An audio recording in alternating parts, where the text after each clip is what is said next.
Bonjour à toutes et à tous, j'espère que vous allez bien.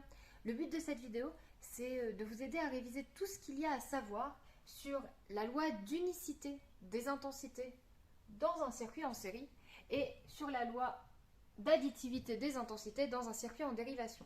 Donc pour ça, je vous ai fait un petit tableau récapitulatif, on va le compléter ensemble. Et ce que je peux vous conseiller peut-être, c'est à partir de ce tableau, quand il sera complété, de vous faire une fiche de révision. Regardez cette vidéo avant de regarder la vidéo sur l'exercice sur la loi d'unicité et celui sur la loi d'additivité. C'est mieux de regarder ça d'abord.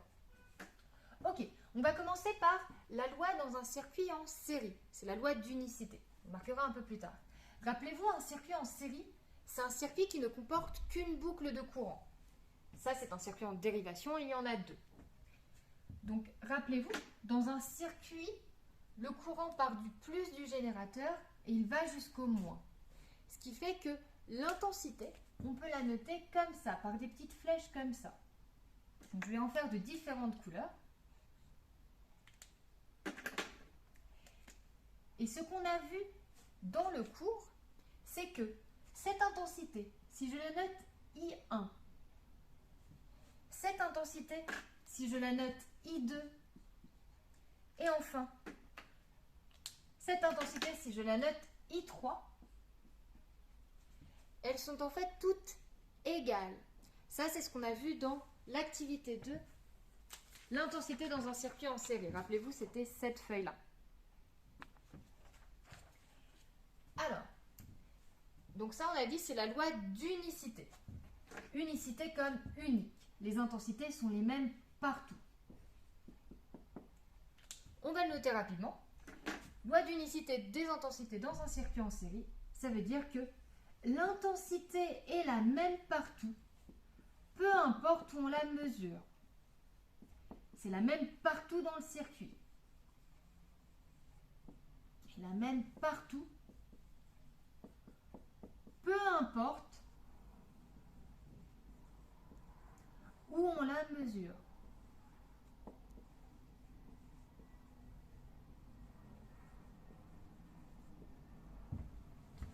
Donc finalement ici, pour mesurer I1, vous pourriez mettre un ampère-mètre là. On va en mettre un là juste pour l'exemple. Ici, du coup, pour mesurer I1, il faudrait mettre un ampère-mètre en série toujours, pour qu'il n'y ait qu'une boucle de courant. Vous utilisez les bords 10A ou MA et comme. 10A ou MA, c'est du côté du plus. 10A, MA. Et comme, ce sera du côté du moins.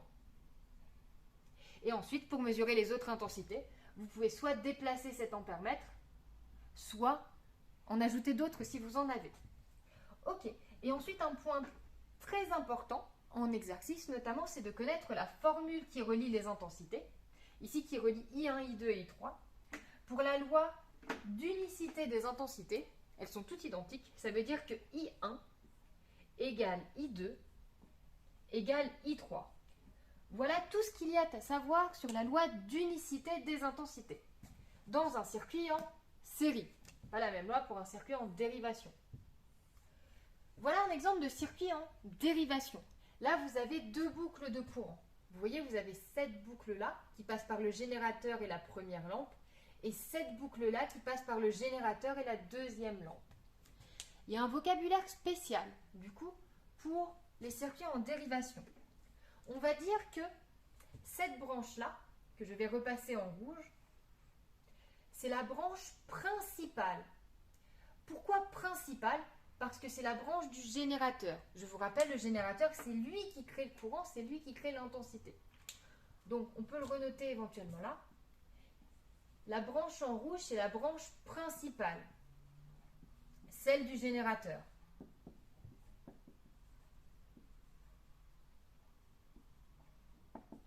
Et ensuite, l'intensité, elle se coupe en deux. Elle va dans deux branches, soit dans la première lampe, soit dans la deuxième lampe. Et vous avez donc deux branches qu'on appelle dérivées. C'est des branches en fait secondaires. Pas les branches principales où il y a le générateur. Mais du coup, ça, c'est ce qu'on appelle des branches dérivées. Là, vous en avez deux. Branches dérivées. Et du coup, l'endroit où l'intensité se coupe en deux, il y a ici, l'intensité elle arrive là et elle se coupe en deux. Une partie va dans la première lampe, une partie dans la deuxième lampe. Et ce nœud-là, enfin ce point-là, c'est ce qu'on appelle des nœuds. Voilà les nœuds du circuit. Vous voyez bien que dans un circuit en série, il n'y a pas de nœuds. Il n'y a aucun endroit où les fils se coupent. Ok, voilà pour tout le vocabulaire sur les circuits en dérivation. Dans un circuit en dérivation, la loi des intensités, elle s'appelle la loi d'additivité. Additivité comme addition. On va la renoter juste en dessous. Donc, l'intensité dans la branche principale,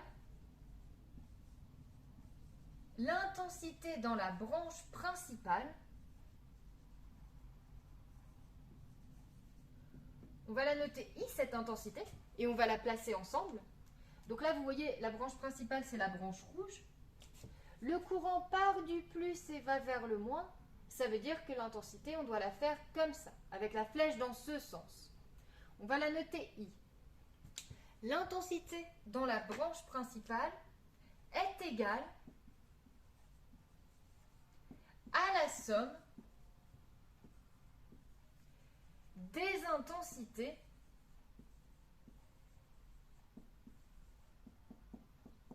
I1 et I2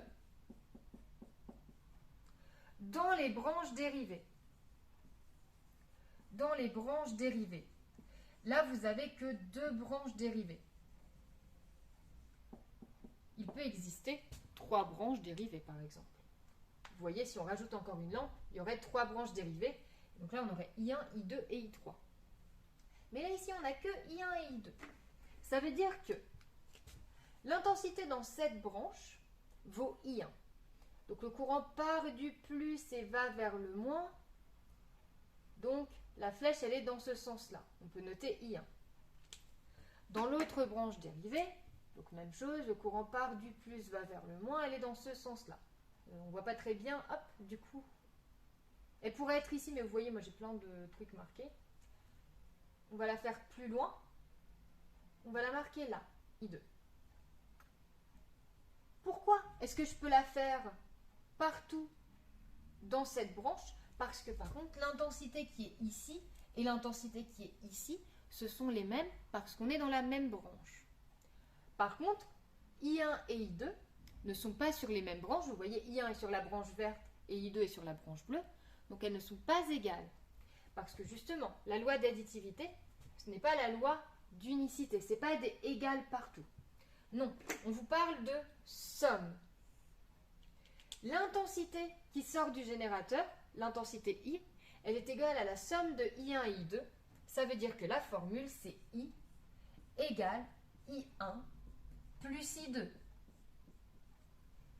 Petit bonus, je vous l'avais dit, si on rajoute une troisième lampe et qu'il y a l'intensité I3 dans la branche de cette troisième lampe, alors la formule, ce serait I égale I1 plus I2 plus I3. Si vous avez 5 lampes, bah peut-être que ce serait I plus I1 plus I2 plus I3 plus I4 plus I5. Vous pouvez en additionner autant que vous voulez. Ok, donc voilà tout ce qui est à savoir pour la loi d'unicité dans les circuits en série, la loi d'additivité dans les circuits en dérivation. Et maintenant, ce que je vous conseille, c'est de regarder les vidéos sur les exercices classiques sur la loi d'unicité et la loi d'additivité pour bien voir la rédaction, pour bien voir que vous avez bien compris. Je vous souhaite bon courage et si vous avez des questions, n'hésitez pas à les poser dans les commentaires ou bien par pronote sur le NT comme vous voulez. Bonne journée, bon courage!